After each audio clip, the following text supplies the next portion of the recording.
A mother and her son live alone in one of the oldest houses in Victoria. They're the last of a notable family, and this garden was once part of a great estate.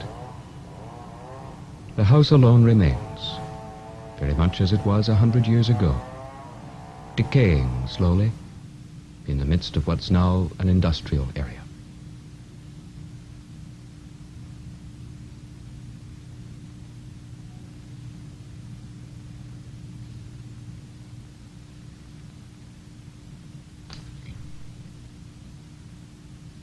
Now, Mrs. O'Reilly, was the house that you came to when you married Mr. O'Reilly very much the same as it is today? Yes, the house is exactly the same, but this room isn't quite the same because it has a few of my things in it.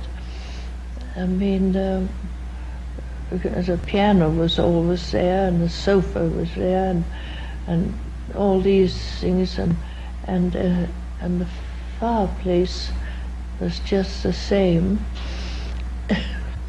Would you say that the life of the O'Reilly children was a fairly rich life by normal standards here?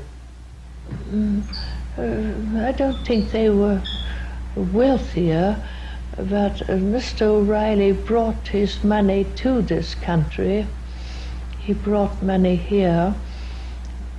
I don't know that. I suppose they had quite a good bit of money for those days, but they weren't rich in any way, but quite well off. When you first came to the O'Reilly house, the grounds were much more extensive than they are now. Yes. And I noticed that down there towards the water, it seems to be falling in. The lawn is getting smaller and smaller.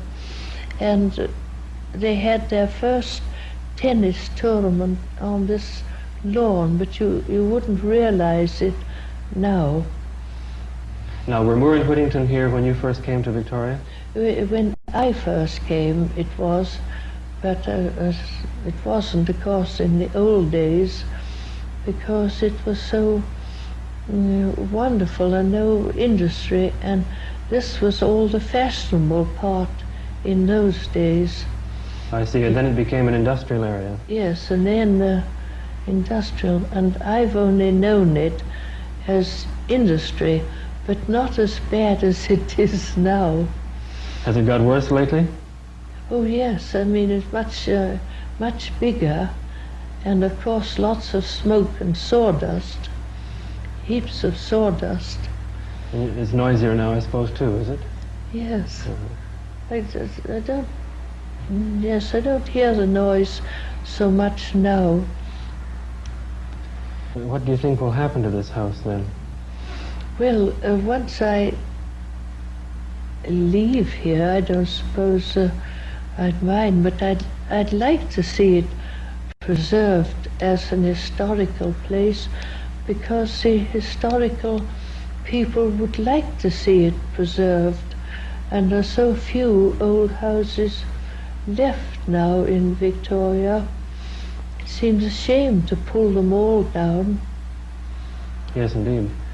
To go back over another point, the house that we see now is fairly extensive, and there are only yourself and your son John living here. Yes. Do you live in the whole house now? Yes, we wander all over it, except some of the rooms. It's just, if anything we want to get out of the way, we just shove it into different rooms. But every now and then I go in and try and sort out things and send some things off to the Salvation Army or to some of these other things.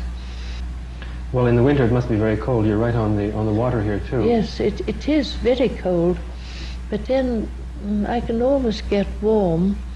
But it's cold going from one warm room to another, through a cold place till I get to another warm room. But of course, in the old days, they had fires in all the rooms, and then there were more people in the house, and that made it so much warmer. And in the years since you've come to the O'Reilly house, the numbers of people have gradually dwindled. Now there are the two of you, yourself and your son John, and the property you have now is smaller than it ever was before. Do you think there's any likelihood of the mill finally getting their way and taking the house over? Well, the mill have wanted it, and they offered me quite a lot, but I like being here, living like this. I don't like it in the winter, but still, I wouldn't know where to go.